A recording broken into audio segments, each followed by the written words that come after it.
ճանապարհում ինչպես կանդրադառնա քաղբանտարկյալների ազատ արձակման վրա, հատկապես որ այստեղ չկա դատախազ, որին հրավիրել էիք արտադրական։ Տեսեք, լսումները այս օրերին շատ կարևոր են, որովհետև ինքը իրոք օրակարգային խնդիր է, կարող է մի հատ բարձրանամ վերև։ Կարևոր է բոլոր խնդիրները բարձրաձայնել կոնկրետ օրինակներով ցույց տալ այս իշխանությունների անօրինականությունների, ռեպրեսիաների եւ առասարակ սահմանադրական կարգի դեմ ոտնձգությունների շրջանակներում, ինչա կատարվում էր երկրում։ Գլխավոր դատախազը, ով մեկ շաբաթ առաջ այս դահլիճում մասնակցում էր մարտի 1-ի ողբերգական դեպքերի քաղաքական շահարկմանը, այսօր խուսափեց ներկա լինելու, որովհետև վստահաբար ինքը չունի հնչեցված փաստերին հակափաստարկներ եւ պատասխաններ այն բոլոր ապօրինությունների հետ կապված, որ նախաձեռնում կամ անմիջական մասնակցում է գլխավոր դատախազ։ Նաեւ հրավիրել ենք միջազգային կազմակերպություններին Հայաստանում հավատարմագրված դեսպանություններին, ովքեր եկել են շնորհակալ են, բայց ստեղ էլ մասնակցությունը բավականին կարծեմ 2 թե 3 դեսպանատենից ներկայացուցիչ կա։ Ստեղ էլ պետք է արձանագրել մեկը Միացյալ Նահանգների ներկայացուցիչ չեմ հիշում, բայց կարծեմ 3 ստեղ պետք է արձանագրել ընդհանրապես դրանց փաստը, որ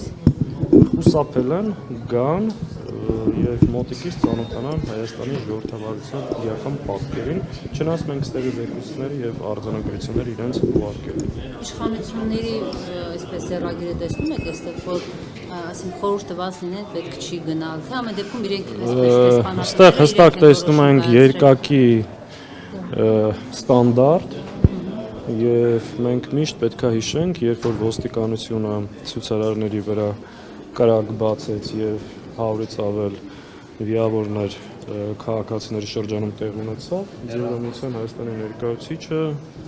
Միացյալ Նահանգների դեսպանատունը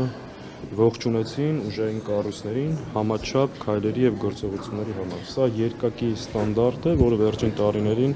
կիրառվում է եւ այսա ժողովրդավարության մասին իրենց պատկերացնում։ Անսաղաթելյան ընդդիմության բաց թողումը դուք չեք տեսնում այս հարցում, որ բավարար աշխատանք չի տարվել նրանց ուղղությամբ եւ բացի այդ տևական ժամանակի առաջարկվում է, որ միասնական հարթակ ստեղծվի, որը կկազմակերպվի եւ միջազգային գործընկերներին նաեւ նամակներ կուղարկվեն եւ տարբեր մեխանիզմներով կաշխատեն։ Հիմա ինչու դա չի ստեղծվում։ Հայաստան խմբակցությունը Դաշնակցության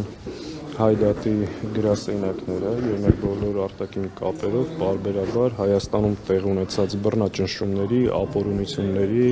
այս ամեն ինչի մասին մենք տեղյակ պահում ենք եւ նամակներով դիմում ենք։ Կա առաջարկ պատրաստենք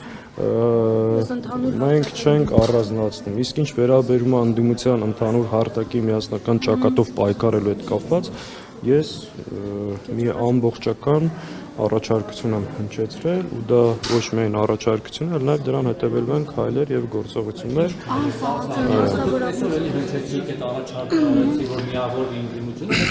Ես ընդդիմության միավորման մասին չեմ առաջարկություն հնչեցրել, ես հնչեցրել եմ հետեւյալի մասին, որ կան կարևոր առանցքային օրակարգային հարցեր, որոնց շուրջ ընդդիմությունը պետք է համագործակցի։ Հայաստանի բոլոր ընդդիմադիր ուժերը, պետական, ազգային մտածողություն ունեցող հասարակական եւ քաղաքական շրջանակները այդ հարցերի շուրջ պետք է համագործակցեն եւ մենք հաջորդ շաբաթվանից սկսելու ենք դաշտի դերակատար ուժերի հետ խորհրդակցություններ եւ կարծում ենք, որ դաշտում գտնվող ուժերը պարտավոր են համախմբել իրենց ուժերը, մեկտեղել եւ համատեղ ռեսուրսներով այս ռեպրեսիաներին դիմագրավելու համար։ Ընդհանուր միավորման մասին քննարկում չկա ու խոսնել ընդհանրապես դրա մասին չի։ Մի քանի հարցերի շուրջ այս իշխանությունների կողմից ձեռնարկված ռեպրեսիաներին, բռնություններին, ազատությունների սահմանափակման նկատմամբ ձևավորվել համարժեք հակազդեցություն, ընդդիմադիր դաշտում բացառել միմյանց նկատմամբ հակաքարոզչությունը, քաղբանտարկյալների իրավունքների հարցով ամբողջությամբ միասնաբար պայքարել, նաև իրենց իրավունքների եւ ազատության համար, ու նաև ակնհայտ է, որ այս իշխանությունը ամեն ինչ անելու է վերարտադրվելու համար, եւ այդ տեղի ունենալու արտահերթ կամ հերթական ընտրությունների միջոցով օգտագործել է ողջ պետական ռեսուրսը, բոլոր իր հնարավորությունները, փորձելու էր քաղաքական հակառակորդներին չզոկացնել, այս հարցում եւս ընդդիմությունը պետք է համագործակցի եւ կանխի այս չարիքի իշխանության վերարտադրություն։ Պարոն Սաղաթելյան, Մարդուրյանքների նախկին պաշտպան Արման Թաթոյանը այսօր ասուլիս է տվել եւ հայտարարել, որ Նիկոլ Փաշինյանը սնվում է նախկին նախագահներից եւ պետք է նրանք չմասնակցեն ընտրություններին, դուրս գան քաղաքականությունից, որպեսզի հնարավոր լինի հաղթել։ Տեսեք, այդ ընտրություններին չմասնակցելու խոսույթը նախկինների ներկաների դա նիկոլական խոսույթ։ Ես ցավում եմ, որ քաղաքականության մեջ հայտ ներկայացրած նոր քաղաքական ուժը իր քայլերը սկսում է նիկոլական խոսույթով, անկեղծ ցավում եմ դրա համար եւ կարծում եմ դա հաջողության հասնելու ճանապարհը չի։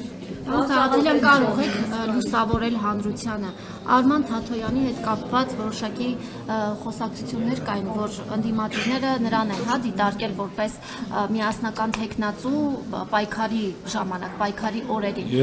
Այդպիսի բան եղել է թե ոչ, որովհետև հիմա քաղաքական հայտ է ներկայացրել մի մարդ, որը նախկինում երբեք քաղաքականությամբ չի զբաղվել։ Ես չեմ ուզում վերադառնալ այդ մանրամասներին, քննարկումներ եղել են, Բագրատ Սրբազան այդ հարցին շատ ավելի հանգամանալից կարող է պատասխանել, ես էլ որոշ քննարկումների ներկա եղել եմ, բայց երբեք ընդդիմադիր դաշտի որևէ ուժ, նոր, հին, նախկին մեր համար թիրախ չի եղել եւ չի լինելու, ափսոսում եմ, որ իրենց մուտքը սկսում են նման խոսույթով։ Պարոն Սաղաթելյան, կրկին Ալեն Սիմոնյանը այսօր եկավ մի պահ հետևում էր լսումներին եւ նորից ասում են, որ այս ընդդիմությունը, այսպես իրենց ամենահարմար ընդդիմությունն է, միշտեր օրինակ ձեր թվերով 60 արդեն քաղաքական դրդապատճառներով, եթե իրենց հարմար ընդդիմությունն է, օրինակ ինչու Արամ Զավենի Սարգսյանի այդ հանրապետություն կուսակցությունից ինչ-որ ձերբակալություններ չեն անում, ինքը ասում է, որ օրինակ իրենք այդ այդպիսի ընդդիմություն են։ Դուք հարցին պատասխանեցիք։ Այսինքն, եթե այդքան հարմար ընդդիմություն են, գիշեր-ցերեկ ինչ են ձերբակալում, Դաշնակցության երիտասարդական միությունից մինչև Գերագույն մարմնի անդամ հենց հիմա տարբեր մեղադրանքներ եւ կալանքներ կա։ Ընդդիմադիր դաշտի 60 քաղբանտարկյալ կա այս երկրում։ Եթե այդքան հարմար է այսօրվա խորհրդարանական ընդդիմությունը, ինչի են այսքան հալածում։ Գուցե դրանով եք հենց հարմար, որ նաև կարող են ձեզ բռնել, հալածել, տանել, նստեցնել, ճնշել, չեզոքացնել։ Իսկ գուցե մնացածը հարմարվել են իրավիճակին, դրա համար իրանց հետևից չեն գնում։ Իսկ գուցե այդ Նիկոլ այդ խոսույթը դնում է ու որոշ ընդդիմադիր դաշտում էլ որոշները դա կրկնում են Նիկոլի ջրաղացին ջուր լցնելու համար։ Այնքան պարզ ու ակնհայտ է, դե չեն պայքարում, հիմա Աստված իրանց, ինչի իրանցից ինչ-որ մեկը ակնկալում էր, որ պետք է պայքարի։ Պարոն Սաղաթելյան, կարելի է նաև Բաքվում պահվող այգերիների եւ պատանդների հետ կապված մեկ հարց, տեսեք, այնտեղ գնացել էին Հայաստանի քաղաքասարակության որոշ ներկայացուցիչներ, որոնք այդպես էլ չեն կարողացել նրանց հետ տեսակցել։ Այս առումով ինչ անելիքներ կա, մասնավորապես Հայդատի, Գրասենյակը, Սփյուռքի մեր հայրենակիցները ինչպես կարող են այս խնդիրը բարձրացնել։ Նախ այդ այցի մասին, դա խայտառակություն էր։ Դա խաղաղություն երկու ժողովուրդների միջև վստահություն ձևավորելու մասին չէր։ Դա արժանապատվության, կորստի եւ հայկական շահերի սպասարկումից առհասարակ հրաժարվելու դրսևորում էր։ Ադրբեջանը պետք է իմանա եւ Ալիևի վարչակազմը, որ ինքը ում հետ որ հանդիպել է, դրանք հայ ժողովրդի հետ որևէ կապ եւ առնչություն չունեն։ Իրենք հանդիպել են իրենց ազդեցության գործակալների հետ։ Հետևաբար նրանք չեն կարող ներկայացնել հայկական կողմը եւ հայ ժողովրդը։ Այս պետք է արձանագրենք ու սրանք վերադառնալուց հետո այն քարոզչությունը Ադրբեջանի, այն պատվիրակությունը, որ գնացել է Ադրբեջան ու վերադարձել է Ադրբեջանի շահերը առաջ է տանում Հայաստանում, դրանք հայ ժողովրդի, հայկական պետականության, մեր ինքնության հետ որևէ առնչություն չունեն։ Դրանք ազդեցության գործակալներ են, որ սպասարկում են այդ պետությունների շահերը։ Իմիջայլոց այդտեղ միակ լավ բանը այն է, որ արդեն սկսել են բացահայտ այդ ամեն ինչը անել։ Հետևաբար, երբ որ ամեն օր հանրային հեռուստաընկերության, հայկական ժամանակի, սիվիկների եթերով այս գործակալական ցանցի ներկայացուցիչները ազդեցության հարցազրույցներ են ունենում, պետք է հասկանան իրենք որ պետությունն են ներկայացնում Հայաստանը։ Իսկ ինչ վերաբերում է Բաքվում գտնվող մեր ռազմագերիներին, այս հայ ժողովրդի ամոթն է, խայտարակությունն է, իրանք նաև Բաքվում են այս իշխանության գործունեության արդյունքում եւ Հայաստանի այսօրվա վարչախումբը անմիջական մեղսակցություն ունի Արցախի հայաթափման, էթնիկ զտման, ցեղասպանության եւ Բաքվում գտնվող ռազմագերիների հարցով։ Իրանք ինչ ուզում են ասեն, այդ հարցով չեն զբաղվել ու շարունակում են չզբաղվել։ Պարոն Սաղաթելյան, Ադրբեջանի դեպքը խվից վտարել են, որտեղ ժողովրդավարության հետ կապված խնդիրներ ունի։ Եվ երբ ասում են, որ գնացել են այնտեղ քաղաքասարակության ներկայացուցիչների հետ հանդիպել, սա արդեն բան չի, որ այնտեղ ինչ քաղաքասարակություն, որ մի հատ էլ Ինչ քաղաքասարակություն, նույն ադրբեջանական այսպես կոչված քաղաքասարակությունը, որ եկել էր Երևան, ովքեր էին, նրանք ովքեր բլոկադայի մեջ էին պահում մեր հայրենակիցներին 9 ամիս ճանապարհը փակել էին։ Ակնհայտ է, չէ, որ այս ամեն ինչի նպատակը ուզում են հստակ լինի, հետևյալն է. Նիկոլ Փաշինյանը եւ իր վարչախումբը իր քայլերով եւ գործողություններով անում են մեկ բան՝ լվանալ Ալիևի այրունոտ ձեռքերը եւ լեգիտիմացնել այն էթնիկ զտումն ու ցեղասպանությունը, որ տեղի է ունեցել Արցախ։ Այսօրվա Հայաստանի վարչախմբի հիմնական գործառույթը դա է։ Դա կապ չունի ոչ խաղաղության, ոչ երկու ժողովուրդների միջև հարաբերությունները կարգավորելու, ոչ էլ մնացած հարցերի հետ։ Առանց արդարության վերականգնման, առանց մեր իրավունքների պաշտպանության, Ադրբեջանի զորքերը գտնվում են Հայաստանի տարածքում, իսկ ռազմագերիները Բաքվի բանտում, այս իրավիճակում այդ այցելությունները պարզապես նրանց վտանգավոր հետևանքներ կարող է ունենալ հենց մեր հայ հասարակության։ Մեծ, տեսակ իրենց սրիկայության աստիճանը, ասենք ասում են Հաջիևը մեզ փոխանցել է, թե Բայրամովը, թե Հաջիևը, որ գնացեք հայ ժողովրդին փոխանցեք, որ պատերազմ չի ունենալու։ Տարածքային պահանջներ Տարածքային պահանջներ չկան։ Դե լավ, մի հատ դուրս բերեք Հայաստանի տարածքից ձեր զորքերը։ Ինչ չեք բերում։ Այսինքն, այո, մեղմ ասած։ Պատասխան այս դիտարկումների իշխանության ներկայացուցիչները, նաև քաղաքասարակության ներկայացուցիչները պնդում են, որ ընդդիմությունը խաղաղություն չի ուզում, որովհետև դա ձեռնտու է նաև Ռուսաստանի Դաշնությանը։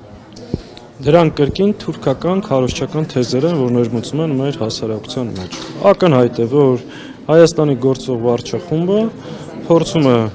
ռուսական ազդեցությունը Հայաստանում չեզոքացնել, դա լրացնել թուրքական ազդեցությամբ եւ ներկայությամբ։ Ամեն ինչ արվում է այդ կոնտեքստում եւ դրա համար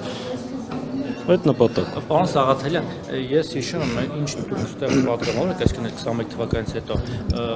ընդդիմությանը մեղադրում են, ասում են ինչու չեք մանդատներ դնում, դրեք վերջապես սրանց հետ ինչ եք անում այստեղ։ Հիմա երբ որ այս տարիներին օրենք միջև impeachment-ը բան ընդդիմադիր տարբեր պատգամավորներ, դու պատիվ ունեմ մի պատգամավորներ ասում են, որ այդ մանդատները մեզ պետք է, որպեսզի մենք օրինակ impeachment-ի գործընթաց լինի, մենք կարողանանք օգտագործել քվեարկել։ Այ հիմա օրինակ ինչն է խանգարում մանդատներ դնել, որովհետև այդ հարցին դել են ասում, հենց հանդիպես դուր։ Եթե մեկը ասի, որ մանդատները դնելը ինչա տալու, չէ, impeachment-ի չեմ խոսում։ Ինչա տալու այդ մանդատները դնելը։ Հետո այդ նույն մարդիկ չեն ասելու, դա փախուստ էր այս դահլիճում հարցերը բարձրացնելուց, կռվելուց, մեր ընդհանուր նպատակները հետապնդելուց։ Այսինքն այդ մանդատները դնելը ես ասել եմ, մեր համար կլիներ ամենահեշտ թեթը, որտեղ այս միջավայրում գտնվելը։ Այո, այստեղ մեր արժանապատվության շատ հաճախ, մեր առողջության հաշվին այս խմբակցությունը փորձում է բոլոր բաներով պայքարել։ Գլուխները պատին են տալի, փոխանակ դնեք ասողները թող вообще, այսինքն իրանց փողոցում պայք։ չափն ու ձևը իմանանց։ նաև ընտրական հանձնաժողովներից է զրկվում։ Տեսեք, կարող եմ բերել 30 պատճառ մանդատները վայր չդնելու, բայց հակառակ 3 հիմնավոր պատճառ չեն կարող բերել նրանք, ովքեր ասում են, որ մանդատները դրեք։ Մի ժամանակ ասում էին դրեք խորհրդանը կլուծարվի, հետո հասկացան, որ չի լուծարվելու։ Ասում են ճգնաժամ կառաջանա, չեք լեգիտիմացնել։ Ճգնաժամ այս երկրում ինչ նման հարցերով այլևս վաղուց ճգնաժամ գոյություն ունի։